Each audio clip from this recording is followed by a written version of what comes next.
y'all for coming out. Great to be in prosperity. God bless you. We appreciate it. Big night for you, DeSantis, last night.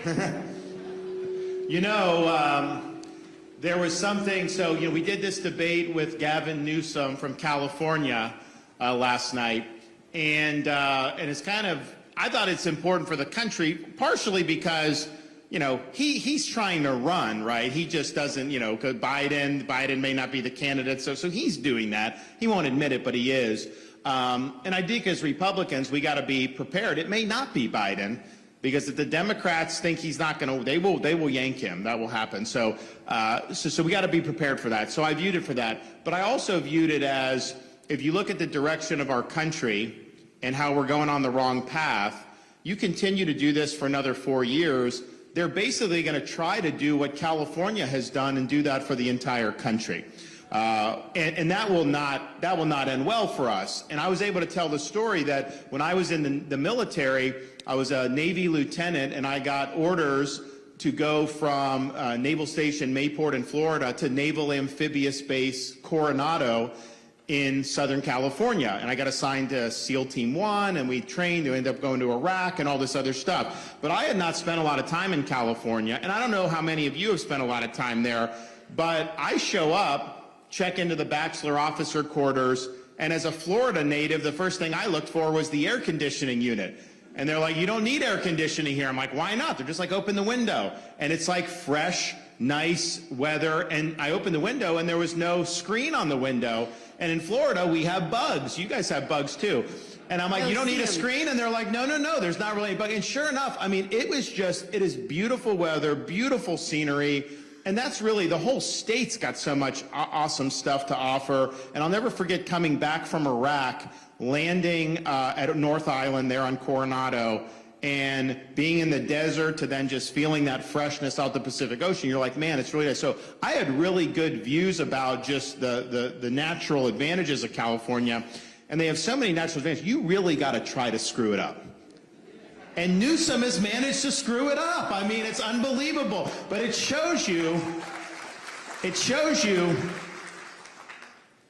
cities, counties, states governed by leftist politicians imposing a leftist agenda, they fail. They fail. And it's not just that maybe you don't like paying a tax or a fee. No. The whole society starts to collapse. I was able to show the map that they now do of San Francisco. People report, because in San Francisco, they just defecate in public on the sidewalk. And people chart, like they report where they've seen poop, basically. And so it goes on an app and it gets plotted. And so I'm holding this map up, and there's just plot over the whole area of San Francisco. And I'm thinking to myself, how is that civilized society to live like that? Now, they were willing to clean it up when the dictator from communist China came to town. Then all of a sudden they cleaned the streets for a couple days, but normally they don't do that. So what you're seeing there, you see they'll do these massive open-air drug markets. You're walking down the street, you'll get harassed by some drug addict or some criminal. You can get mugged in places like LA, and they will not prosecute the perpetrator. They care more about coddling the criminal than they do about public safety or the rights of victims or support for law enforcement. So the reason why you have this beautiful state naturally, and you've sparked an exodus out of the state such that they actually ran out of U-Hauls at one point, is because these are destructive policies that not just are inconvenient for people, they really tear at the fabric of society. So I think the choice for this country in 2024 is, are we, and Florida is just the opposite of that, because we've made much different decisions. While Newsom was locking people down during COVID, we were lifting people up in Florida. We made sure our kids were in school, the economy boomed, all this other stuff. We have a 50-year low in the crime rate. We've gotten woke ideology out of our schools and even took on Disney to get sexualization out of the elementary schools. And we're doing it right. We're standing for people. And so we're gaining all this population. And I don't ask anyone to move to Florida. You know, some of these governors, they'll go, please come to my state. I don't do that. You know, we've got a great state, but people are coming because they're trying to be in a state that preserves and protects freedom and good quality of life. And so if you look at that, the choice isn't really even right or left, Republican, Democrat. The choice is really between freedom and failure, because what the left is going to do, what they are doing is failing, and if they're able to take that California model nationally and Californicate the whole country, it will destroy this country, and we can't let that happen. So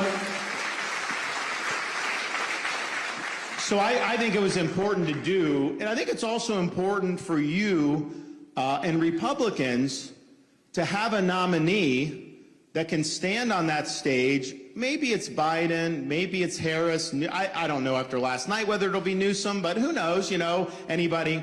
Stand on that stage and be able to make the case for conservative principles in a way that really captures voters and draws them to us. And I'm able to do that. We did it, of course, last night.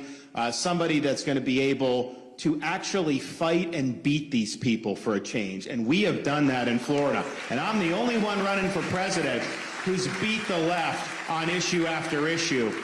And that's what we need to see in this country. And, you know, it's interesting doing that. I have never been, and I've been, you know, in debates, on interview, all this stuff. I have never been in a situation being on stage with somebody who told so many bold-faced lies. I mean, it was unbelievable. He's actually arguing, so Hannity would put the graphics up, tax rates, right? All this stuff, California, Florida. He would actually say that people pay less taxes in California than Florida. And I'm thinking to myself, nobody believes that. Even people in California who live there acknowledge, yeah, we pay a premium to live in nice weather and everything like that. So he's trying to basically sell ice to an Eskimo, and I think people just look at it, they're like, you've got to be kidding me. He stood up there and said, Biden deserves an A+ for being president. He said Biden is at the top of his game, that he hasn't declined cognitively. Are you kidding me?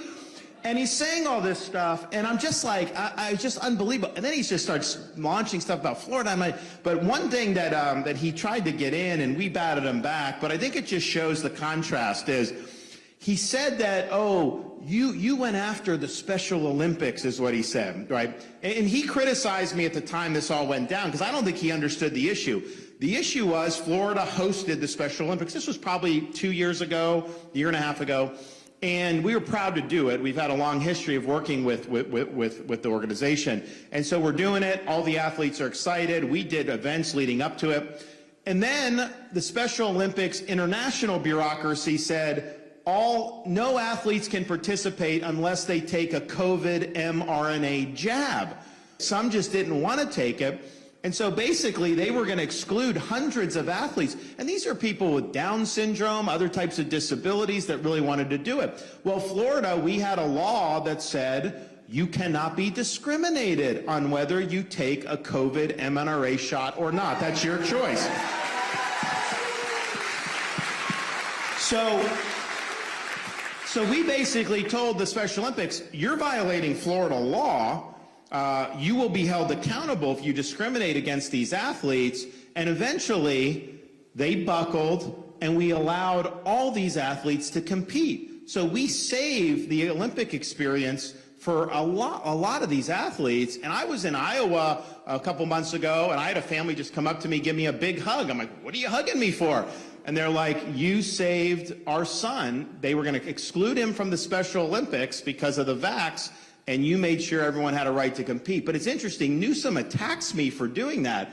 He thinks that it would have been better to impose mandates on people and to marginalize athletes with Down syndrome. That shows you the problem with the left in this country. That is being a liberal bully. That is putting your agenda over opportunity for people who are less fortunate, who are disadvantaged in some ways with having unique abilities.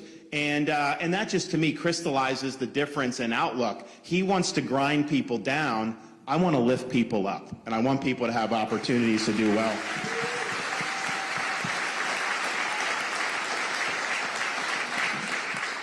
Well, we have, we're fortunate because in Florida, I may be a little bit biased, but I think we have the best First Lady in all 50 states here in Florida, so she's done a great job. We've got, our oldest daughter just turned 7, so we have 7, 5, and 3 at home. And they're going to be meeting us in South Carolina later tonight. We're going to be down in Charleston. I'm going to speak at the Citadel Republican group. Then we're going to head over to Iowa and all this stuff. But, you know, our kids are, since we live in Tallahassee and the governor's residence, they become big Florida State fans. I know that may not be popular in this part of South Carolina, but you got to understand, you all have won. But, you know, Clemson has won in football recently. Florida, our state has struggled in college football recently. We used to be one of the top. We were the top state for years and years. We have not had anybody compete even to make the playoff until this year. So Florida State is undefeated so far, and they're going to play in the ACC championship. So our 5-year-old son is just laser focused on that game and seeing who ends up winning. He's become a big fan. Tomorrow night, 8 p.m. it's Showdown. But by the way, it's an honor to be here, and it's really exciting to talk to somebody older than the age of 5. I'm not going to lie. It's like therapeutic to talk to somebody older. So you were talking about the debate a little bit. You know where I was for the entire debate? So I was sitting in the green room eating popcorn, because that's what you do when you're watching this unfold on national television. That's because Gavin Newsom would not allow an audience in the studio. So it was just, so I was going to go in there and sit, but I got booted to the cheap seats, which was fine, which was great, and I enjoyed it. But you know, one of the things that I really appreciated about that debate as a mother of a 7, now she just turned 7, by the way. I'm used to saying 6, 5, and 3, but she just celebrated her birthday, so now it's 7, 5, and a 3-year-old, was when you talked about parental rights and protecting the innocence of our kids. And you know, one of the things that I've been very strong about, and the governor has led very boldly on, is ensuring that we don't have any of this pornography that's winding up in the schools, right? And so they've said none of that, and you know, talking about getting curriculum transparency, Florida led the way with that, which enabled parents to be able to see what was going on in the classrooms, and that's how they were able to find that there was pornography. So last night, I think that this is interesting. You know, he had 2 things in his jacket pocket, one of which was the feces map, which, by the way, you have to look at Gavin Newsom's face when he sees the feces map, because he was like looking at it like, yep, that's your city and your state. But then the other one was a very graphic image that they took out of a book called Genderqueer, which is really pornography. And so they're trying to say that this is okay in schools. But if you look this morning, now the Newsom aides are trying to criticize him, saying, how dare the governor put pornography in his jacket pocket? And it's like, well, at least you all are acknowledging now we're on the same page. This is pornography and it's inappropriate. But I was very proud, because I don't think that he ever been challenged on what he is putting in front of parents and children, and it was nice to be able to see somebody held accountable for their actions. Yeah, I mean,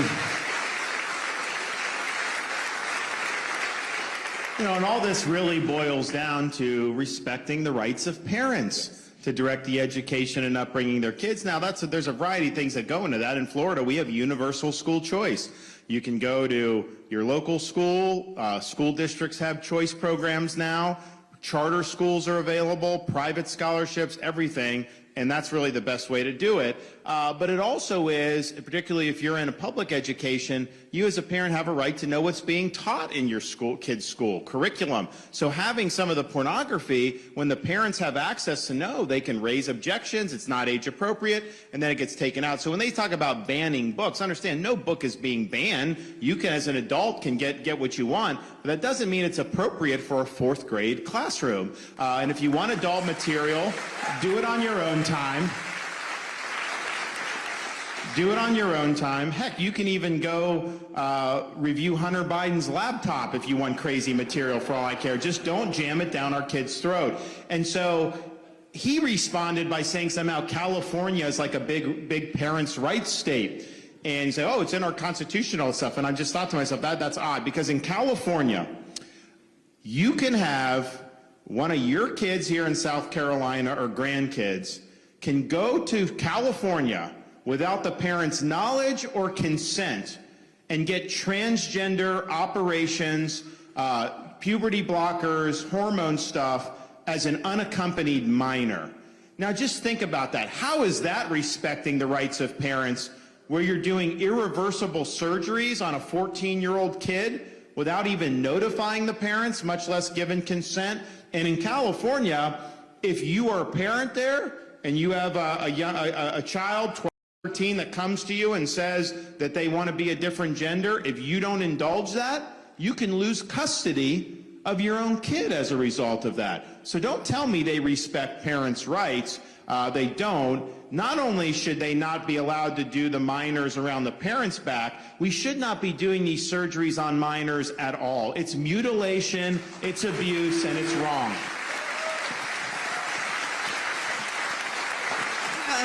Another thing that I thought was pretty rich last night, even though the statistics were right there on the front for everybody to see, it's like irrefutable, but it was trying to make the argument that California was a lower tax, less burdened state as it pertains to regulations than the state of Florida, which when you look at it on its face, I was like, I don't even know how you come to that conclusion. But like you said, this is, you believe, this is what the left wants to do to America. It is either it's Biden or it's somebody else who's going to get in the position where this will be the decline of the nation. And so when I saw you litigating with him, like, no, here's the truth, V, here's what you're saying as far as fiction, and then how do we get out of it? Like, how do we get out of it as a nation to try to reverse some of these bad policies in places like California that are hurting people and they're not able to accomplish the American dream? Yeah, I mean, look, I think that it's, you know, I don't mind someone being on the debate stage lying to me, but when they're lying to you in the audience, you know, I take offense to that because they basically think you're stupid.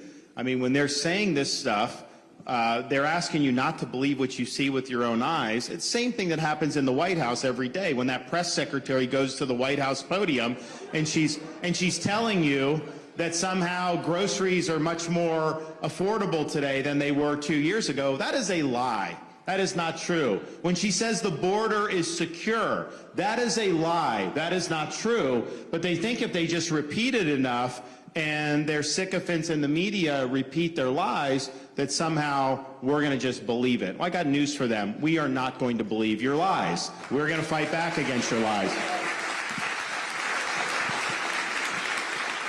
Final thing I'll say, and we'll take some questions, is I mentioned earlier, I'm the only one running for president who has a record of one, delivering on 100% of my promises, but two, of actually beating these people on the left time after time after time.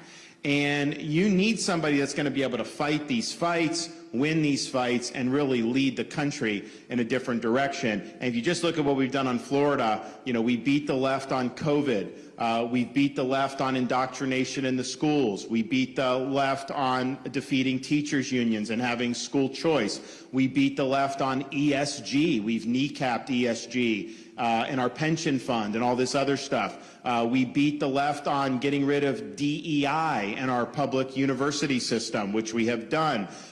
We have beat the left on issue after issue after issue.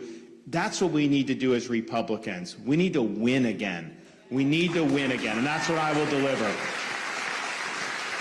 All right, anyone, you got any questions? Yes, ma'am. Yes.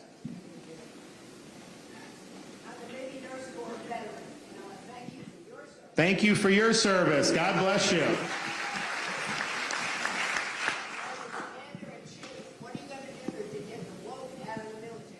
Great question. So on day one as Commander-in-Chief, we will take all the social experimentation, all the political agendas, all the woke ideology, rip it out and throw it in the trash can on day one. We're going to do that. And part of it, you know, part of it is honestly, I talk to people right now on active duty and they're quiet about it because they got to be careful, but they'll tell me how much time they're spending worrying about pronouns compared to actually training for the mission, and it's ridiculous. And honestly, it's offensive to have to sit there and listen to all that. So part of it is just, it's just ridiculous. But part of it is, are you focused on mission above all else, or are you focusing on other agendas? And yeah, I don't like the woke agenda, don't get me wrong, but in the military, even if it was like a political conservative agenda that I like, that is not your role. Your role is to accomplish the mission. And when you're not focused on that 100%, people die. And you don't win. And so we've got to get back to mission first. That's all that matters. People are going to be promoted based on merit and merit alone. And that's got to be there. What that does is that will increase morale in the military because you're getting all these side issues out. And it will increase recruiting into the military. Because right now we're at our lowest level since the end of the Vietnam War when they got rid of the draft. And we just can't sustain going forward like this if we're not getting people to do. So as Commander-in-Chief, and I'll be the first veteran elected who's actually served in a war since 1988 in this country. We've not had one since then. So I think that that's important. I think that if you're going to make a difference in the military, you got to have a sense of how it works. But it also gives me the platform where when we make these changes, I'll be vocal about telling young people that the military is an honorable vocation. And that if you serve, I mean, you know, John F. Kennedy said, he was a naval veteran, that you can look with a great deal of pride on your life if you say, I served in the U.S. Navy, and that's something that I think is meaningful. Ronald Reagan said about U.S. Marines, he's like, some people spend a lifetime wondering if they make a difference. Marines don't have that problem. And so you do that, and people get inspired to want to join because they understand that the Commander-in-Chief backs you and that it's something that's important. So we've got to do this now. We've got to act very, very quickly, and we will do that. And I mean, you just see what they're doing now. We're running out of ammunition. We have recruiting in the toilet, and the Pentagon is spending your tax dollars on abortion tourism. I mean, this is ridiculous. And so you're going to see some big changes of how the military operates. Yes.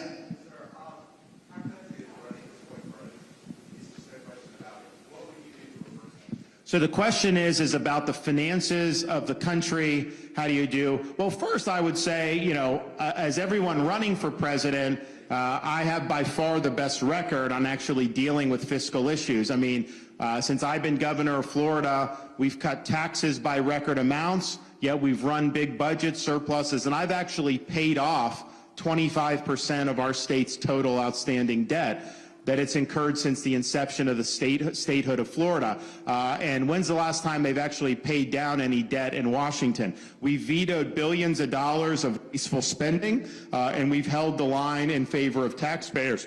So what I'll do is a few things. One, we'll lean in against Congress with their overspending, because what they did was, look, there's been problems, don't get me wrong, with how Washington spends money, but it got intolerable starting in March of 2020 with how they handled COVID. And we have to look back at how this government handled COVID with Fauci and everybody in both the Trump and Biden administrations. And we have to acknowledge that they made big mistakes, that those lockdown policies were wrong, that those lockdown policies were harmful to this country, and we can never repeat those mistakes going forward ever again, because those policies are what justified the borrowing, printing, and spending of trillions and trillions and trillions of dollars, mostly between March of 2020 and then into the spring of 2021. CARES Act under Trump in March of 2020, $2.2 trillion of hot checks. December of 2020 under Trump, $2.2 trillion handed off to Biden. Biden comes in, he does the American Rescue Plan, another $2 trillion. This is not money that we have. They're just printing it and borrowing it. Of course you're going to get inflation when that happens. And so that is why we have inflation, because of how the government has spent and borrowed this money. But here's the thing. We've got to admit that that was wrong, because we should have funding levels that go back to prior to COVID. They jacked up the funding, and now they're continuing to spend at this elevated level, and they're using the COVID as somehow the new normal. And we cannot do that. In Florida, my budget is, so we have millions of more people than New York State. our budget in Florida is half of New York's budget. And yet we have better services, better infrastructure, better education. You can downsize this government by 50% and you would not miss a beat when it comes to this. Not a beat.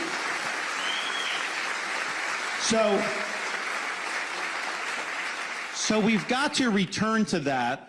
You got to be willing to use the veto pen against Congress. Now, I do think the Republicans in Congress, and with me as top of the ticket, will expand the majority in the House, and we will win the Senate. I'll get that done. That's what I did in Florida. We'll get it done. And that's important, to have a Senate and a big House majority. I think there's just a lack of leadership on the Republican side. I think as president, you fill that void. I think you actually do see Congress coalesce, the Republicans coalesce behind a strong president. So I'll get that done, which will be important, and I think we're going to be able to make a lot of impact there. And I think we will be on the same page. The other thing is the Federal Reserve has created a lot of these problems too. We need a new chairman of the Federal Reserve. They pumped too much money in. They didn't apply the brakes quick enough, and now they've ratcheted up the interest rates. We need to get the interest rates down, because the interest rates are killing people's ability to afford a home, cars, all these things, credit card. It's very, very bad right now for people.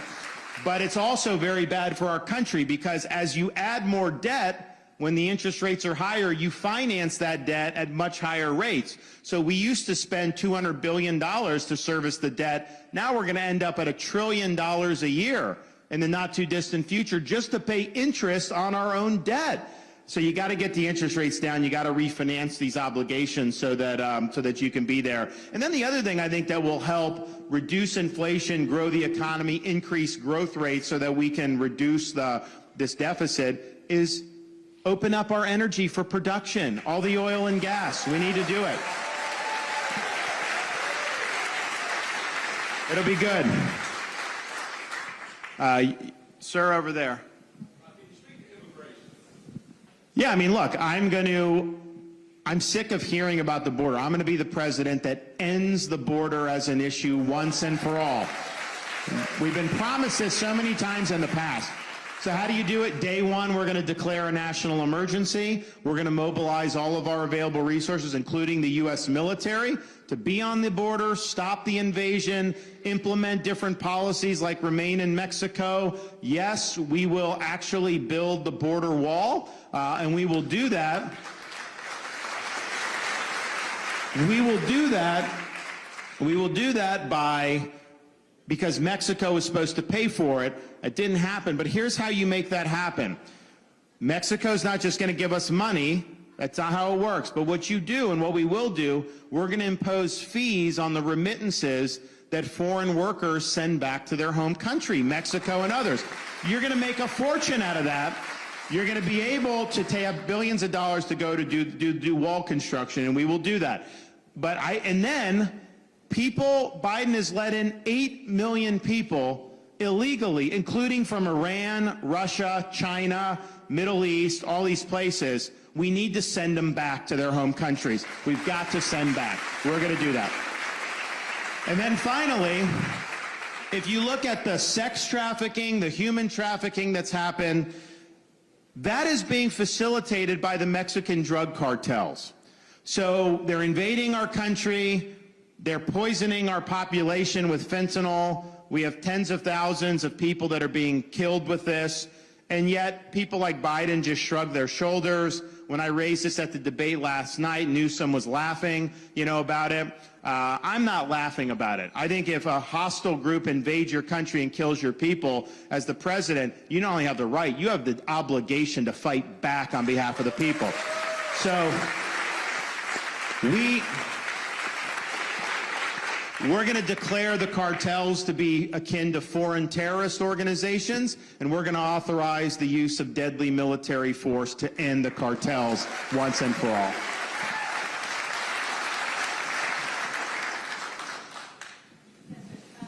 Thank you both again for coming to Prosperity, South Carolina. We really appreciate you being here.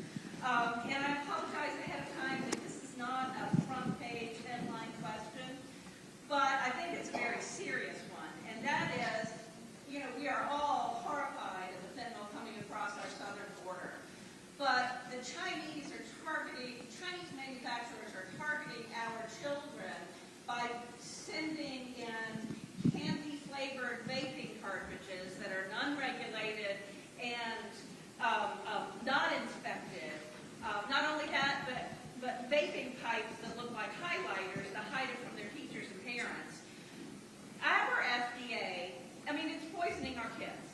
we've already had somebody in Orangeburg, a high school football player had to have a double lung transplant from vaping, and it's illegal for minors to vape. But could the DeSantis FDA close that loophole to not allow candy-flavored vapes, just like we did with the Juul lawsuit, to be so easily accessible to our children? So it's a great question. So, well, I don't think we should have any of this stuff from China coming in, period. I don't think it's safe. And so we would absolutely be willing to crack down on that 100%. This whole idea of vaping, we had issue in Florida where they were trying to go after it. Obviously, we don't want kids doing it. And I'll do whatever we need to protect kids. But you have people who are older who were addicted, who smoked a lot and got addicted to nicotine, and they do the vape. And because they need the nicotine, but the vape, while you shouldn't do it if you're not doing any of this, but it's less toxic than the cigarettes were. And so a lot of these people, that was kind of how they did, because it's not that easy to kick the habit. It's easy to just say don't do it. So I felt that if they went after vaping entirely, I thought that would lead more adults to use traditional cigarettes, and I thought that would be worse for overall health. But yes, on the kids, we want to keep out, and on anything coming from China, I think it should just be banned entirely. You can't trust what China is doing. It's on almost everything. Like, not everything they're doing is obviously deadly, but like Christmas, we get these kids these toys, and they're all made in China, or a lot of them are. And literally, they break within like a couple days. It's the cheapest stuff I've ever seen in my life. And we got to stop having everything come in from China in this country. It's not good for the country. Yes.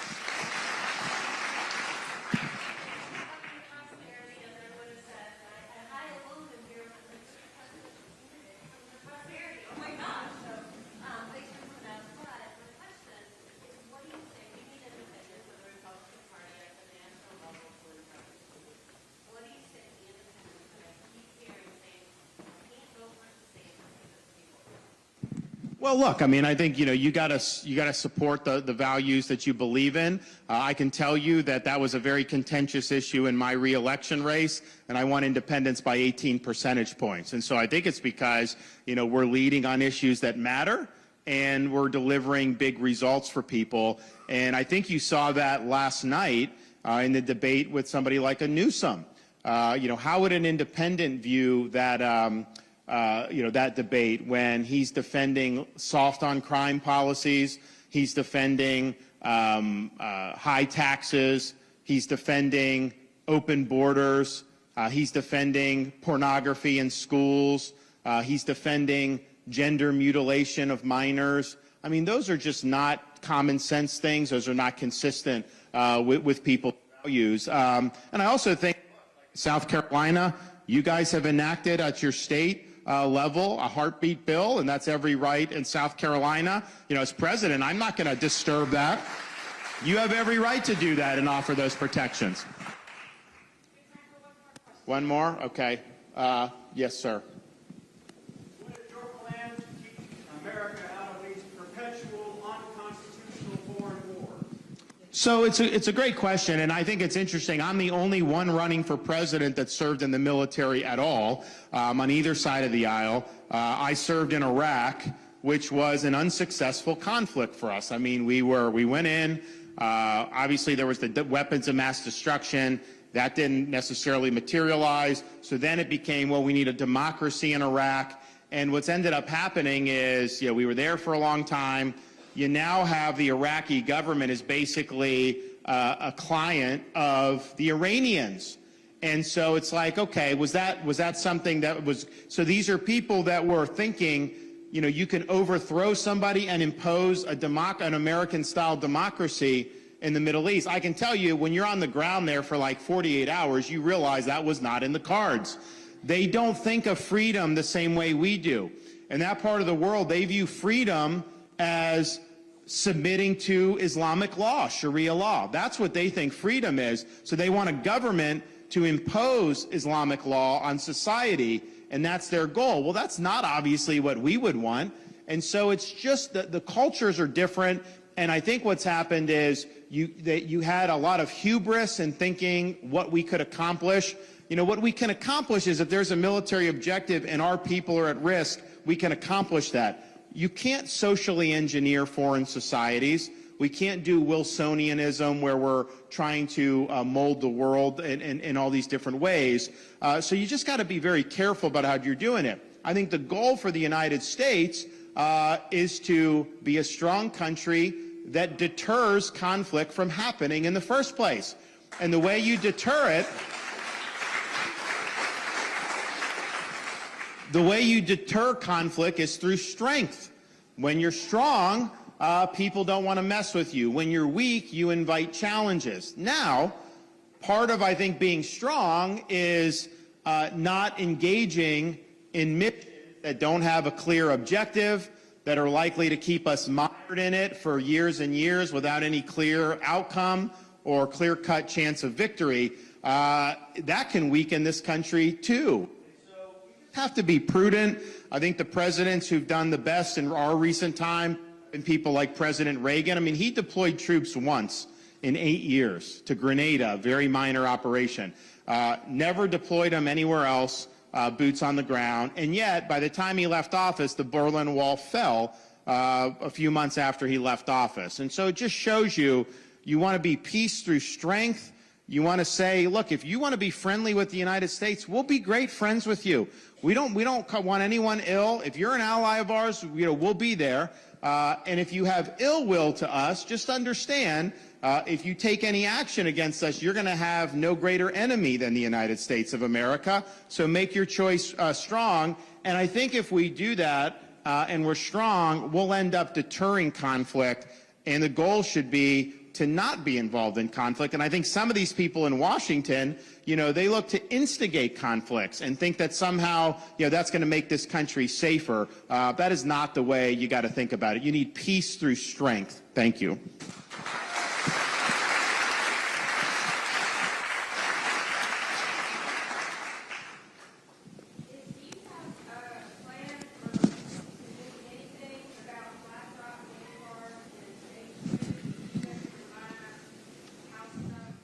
So BlackRock and State Street, so I'm the only one in the country, I think, but I'm definitely the only one running for president. In our pension in Florida, BlackRock had $2 billion under management. We took it away from BlackRock, so they don't have it in Florida now. And so this whole ESG movement that BlackRock has really spearheaded, I think it's very dangerous for this country, because what they're doing is they're taking financial power and they're pooling that, and they're using that to change policy and change society. But normally we go and we vote for people and we do policy. If you don't like it, you vote for someone else. You can't vote out the head of BlackRock. You can't vote out the head of Vanguard. These are people that are not operating within our constitutional system. They're doing this in ways that are unaccountable, and I don't think that that's acceptable. So in Florida, we eliminated ESG from our pension fund because, there's a lot of this stuff. It's really deeply embedded. When I became governor, BlackRock and these they had our proxy rights. They would vote how they wanted it. So we took away the proxy rights. Then we looked and said, oh, well, they're still doing this on their own. So then we said no BlackRock. Then you have some of these firms that do the proxy voting. They're doing ESG. So now we had to pass a law to go against that. So it's like so embedded across society, but that is not the way you want to be governed. And I think that it's an interesting choice in the primary, because if you look at when Trump was president, he worked with BlackRock. He brought BlackRock in for the COVID and some other things. I think that was a big mistake. And now Haley is meeting with the head of BlackRock in New York City. That happened like a couple weeks ago. And she is now the one that the liberal Wall Street people are saying, this is our candidate. Be very afraid of if those are the people supporting her. I would be very skeptical of that, because they don't have your interest at heart, I can tell you that. So we're going to do nationally what we did in Florida. We're going to totally kneecap ESG. We're going to make sure that this country doesn't have a social credit system like they have in China. We're going to eliminate any idea of a central bank digital currency, which we will do on day one as president.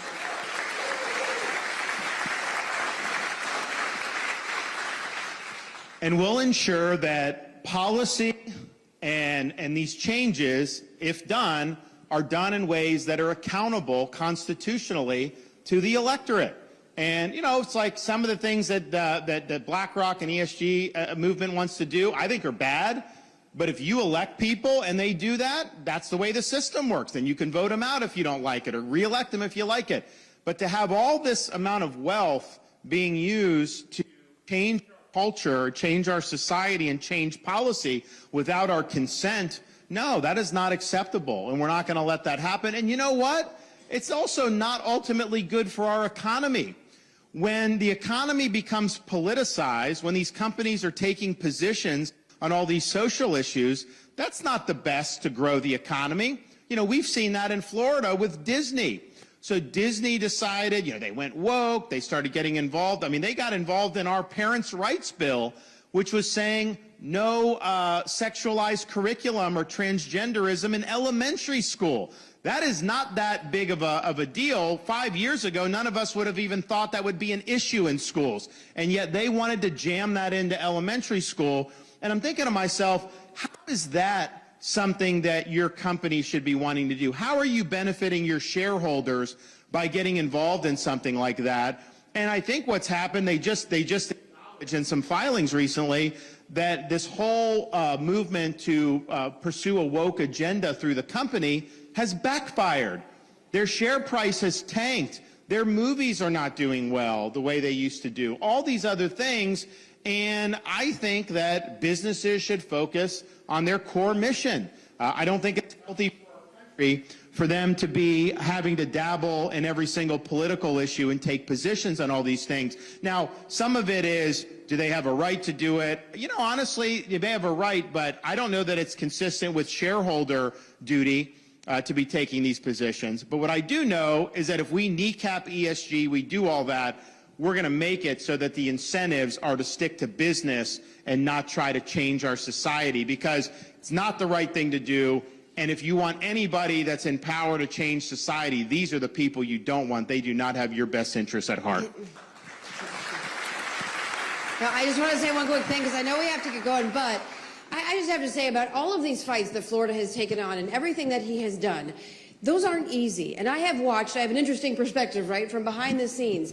You have to have courage and strength to stand up for what you know is right, right? Particularly during COVID. I think you all remember the world descended upon the state of Florida, and they were trying to go after this guy to bend the knee to whatever narrative that they wanted, whatever agenda that they have. They were telling him you have to lock down schools, and they were saying you have to do forcibly mRNA COVID vaccines, you have to do the mandates, you have to mandate the masks, you have to, all of these things. And I remember from my perspective, and this is important, through all of the chaos and all of the attacks, he held the line, and he was as solid as a rock, and he never backed down. Because I'll tell you, there are so many people that I have seen, particularly in Washington, this is very disappointing for me. They say all these wonderful things, then they get up to Washington, and then they go rogue. They want to be liked by the cocktail class, and they want to have their name in lights on whatever publication comes out of the Beltway media.